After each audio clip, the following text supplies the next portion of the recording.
The material impossibility of eternal punishments, a rational and scientific analysis.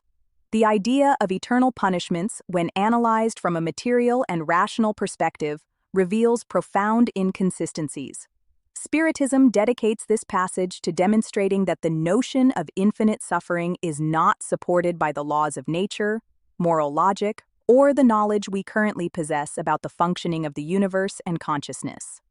First, it is essential to understand that everything that exists in nature is subject to laws of transformation. Matter changes, energy reorganizes, and systems seek balance. Classical physics demonstrates that there are no absolute and immutable states. Nothing remains indefinitely in the same condition without undergoing changes. Applying the idea of eternity to a state of suffering directly contradicts this universal principle. When we observe biology, we find the same logic. Processes of pain, adaptation, and regeneration always have a purpose. Suffering only persists as long as it serves a functional role. There is no natural mechanism in any living organism designed to maintain infinite pain without purpose. Nature does not waste energy on sterile states. From the perspective of consciousness, depth psychology shows that no emotional state is permanent. Guilt, remorse, regret, and anguish evolve as the individual understands, processes, and reinterprets their experiences. The human mind does not remain frozen in a single psychic condition. The same occurs with spiritual consciousness, which is in constant movement and learning.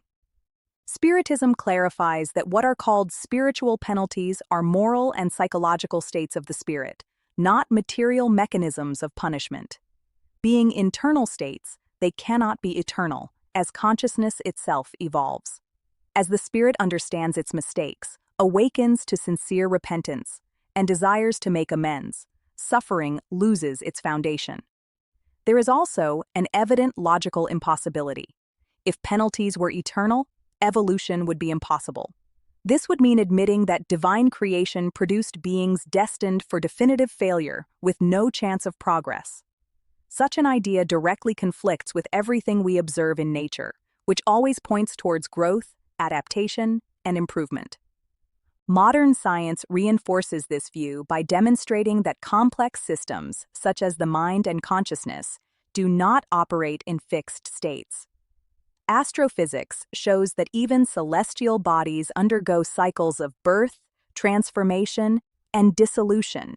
Nothing in the universe remains eternally the same.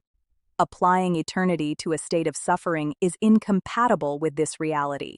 Thus, the material impossibility of eternal punishments is not just a matter of faith, but of coherence with natural laws.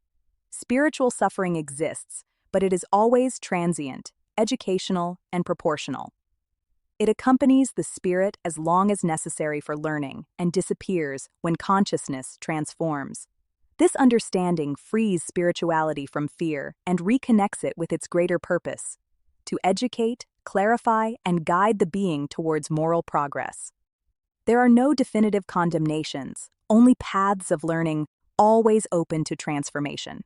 If this reflection helped you better understand spiritual logic in light of science and reason, like, share, and leave your comment.